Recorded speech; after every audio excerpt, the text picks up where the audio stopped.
से murder spot जेउठी builder Sasmit को हत्या करा जायथिला। सस्मित विश्वाल एप्रिल 11 तारिख रे अति विभत्स भावे हत्या करा जायथिला। जे हत्याकांड रे एकाधिक अभियुक्त सामिल रहिथिले।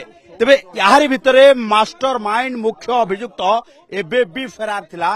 कोर्ट रे आत्मसमर्पण करिबा परे एबे पुलिस रिमांड रे आनी पचरा उचरा करने सहित से क्राइम स्पॉट को आनी क्राइम सीन रिक्रिएशन करुची।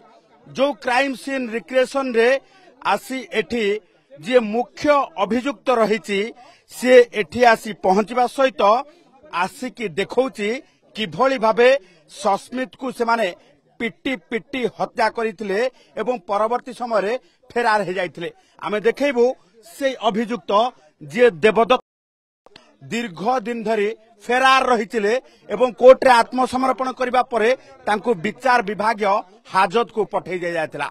तबे यार भितरे एयरफील्ड थाना पुलिस रिमांड रे आनी पचरा उचरा करूची एवं पचरा उचरा करबा परे पूरा अपराध संपर्क रे अवगत मध्य हेउची एवं घटना स्थलरू को मध्य जबत कर पुलिस तदंत करबा सहित सबु प्रकार प्रमाण सहकारे 5 जन को पूर्व गिरफ कर सारी।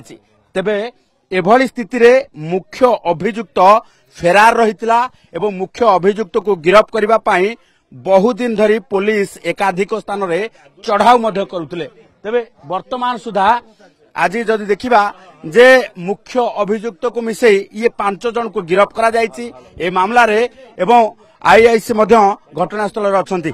आमे प्रतिक्रिया नबा। सर कहबे आज मुख्य अभियुक्त को रिमांड रे आनिछथि कोन कोन ताठरु हमें वेपन ऑफेंस सीजर करजो ऑन हिज कन्फेशनल स्टेटमेंट और वेपन ऑफेंस को हमें केमिकल एग्जामिनेशन पई एसएफएसएल को पठेबे और अन्य इन्वेस्टिगेशन एटा उटे हमरो हेल्प करिवो। सर ये होछि सेही मर्डर स्पॉट जोठी नै एटा मर्डर स्पॉट नो मर्डर स्पॉट किछि दूर रे बैक साइड रे जोठी अछि हमरो पड़िया रे काजू जंगल पाखरे होछि अपन ए घर जो नै ए जो यार बैक साइड आपनकर घर रो बैक साइड नो ए जो आपन छिडा आइछन तार बैक साइड रे होछि स्पॉट जबत करले की हां ए घर जबत हैला। ये जदि घटना देखिबा जे एई घटना ठारू किछि दूर रे गोटे काजू फील्ड रही जो काजू फील्ड रे एमाने पिटी पिटी हत्या करबा परे ए घर रही जो परित्यक्त घर से घरे अभियुक्त तार समस्त कांड घटेबा परे तार जो घटना घटेइथिला जो पिटी पिटी हत्या करिथिला जो थरे पिटी पिटी हत्या करिथिला से गोटे को एई परित्यक्त घर आज पुलिस एई परित्यक्त घरु से ऑफेंस ऑफ वेपन्स अर्थात जो वेपन्स अर्थात जो बाड़ी व्यवहार करी सस्मित को हत्या करा जायतिला से बाड़ीटी को आज पुलिस जबत करिछि। तबे सबुठु बड़ कथा होछि एप्रिल 11 तारिख रु ए पर्यंत फेरार थिबा मुख्य अभियुक्त को गिरफ करिबा पाई पुलिस विभिन्न स्थान रे चढ़ाव करितिला।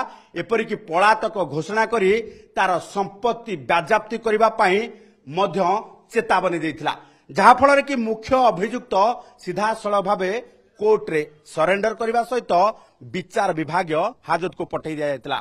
एबे पुलिस रिमांड रे आनी पचरा उचरा करुची एवं सबु सत्य ओगाळीची जहाँ फल रे सस्मित हत्या मामला रे एबे 5 जन को गिरफ करिबारे पुलिस सफल होईची।